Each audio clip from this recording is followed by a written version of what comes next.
Welcome back. ಗಬ್ಬೆದ್ದು ನಾರ್ತಾ ಇದೆ ಆಸ್ಪತ್ರೆ ಆವರಣ. ಅಲ್ಲಿ ರೋಗಿಗಳ ನೋವನ್ನು ಯಾರೂ ಕೇಳೋರಿಲ್ಲ.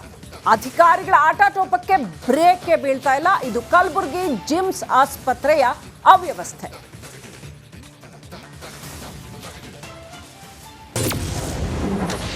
ಗಬ್ಬೆದ್ದು ನಾರುತ್ತಿದೆ ಜಿಮ್ಸ್ ಆಸ್ಪತ್ರೆ. ಎಸ್, ಕಲಬುರಗಿಯ ಜಿಮ್ಸ್ನ ತಾಯಿ ಮಕ್ಕಳ ಆಸ್ಪತ್ರೆಯ ಆವರಣ ಸಂಪೂರ್ಣ ಗಬ್ಬೆದ್ದು ಹೋಗಿದೆ. ಎಲ್ಲೆಂದರಲ್ಲಿ ತ್ಯಾಜ್ಯ, ರಾಶಿ ರಾಶಿ ಕಸ ಬಿದ್ದಿದೆ. ಎಲ್ಲೆಂದರಲ್ಲಿ ಗುಟ್ಕಾ ಉಗಿದಿದ್ದಾರೆ. ಒಳಗಿನ ಆವರಣದ ಆಸ್ಪತ್ರೆಯ ಬೆಡ್ಗಳು ಕಿತ್ತು ಹೋಗಿ ಗಬ್ಬು ನಾರುತ್ತಿದ್ದು ಮೂಗು ಮುಚ್ಚಿಕೊಂಡು ಓಡಾಡಬೇಕಾದ ಪರಿಸ್ಥಿತಿ ಇದೆ. ರೋಗಿಗಳು ಉಲ್ಟಾ ರೋಗವನ್ನು ಹೆಚ್ಚಿಗೆ ಮಾಡ್ಕೊಂಡು ಹೋಗುವಂಥ ಪರಿಸ್ಥಿತಿ ಉದ್ಭವ ಆಗ್ತಾ ಇದೆ ವಿನಃ ಇಲ್ಲಿ ಯಾವುದೇ ಒಂದು ಶಿಸ್ತಿಲ್ಲ.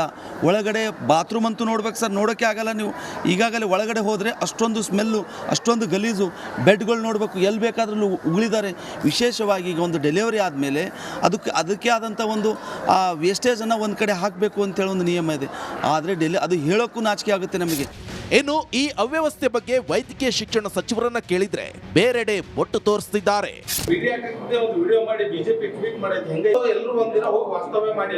ಓಕೆ ಆಯ್ತು, ಇವತ್ತು ಅವ್ರು ಸೆಂಟ್ರಲ್ ಗೌರ್ಮೆಂಟ್ ಸರ್ಟಿಫಿಕೇಟ್ ಕೊಟ್ಟಿದ್ದು ಯಾಕೆ ಕೊಟ್ಟಿದ್ರು? ಇಲ್ಲಿ ನಮ್ಮ ICU one of the best ICU ಅಂತ ಹೇಳಿ ನೀವು ನೋಡಿದ್ರಿಲ್ಲ, ಅದು ಅವಾರ್ಡ್. ರೋಗಿಗಳಿಗೆ ಚಿಕಿತ್ಸೆ ಕೊಡಬೇಕಾಗಿರುವಂತ ಈ ಆಸ್ಪತ್ರೆಗೆ ಇದೀಗ ಚಿಕಿತ್ಸೆ ಬೇಕಾಗಿದೆ. ನೋಡೋಣ, ವರದಿ ಪ್ರಸಾರ ಆದ್ಮೇಲಾದ್ರೂ ಸಂಬಂಧಪಟ್ಟವರು ಎಚ್ಚೆತ್ಕೊಳ್ತಾರ? ಕಾದು ನೋಡ್ಬೇಕಿದೆ. News desk, Republic Kannada.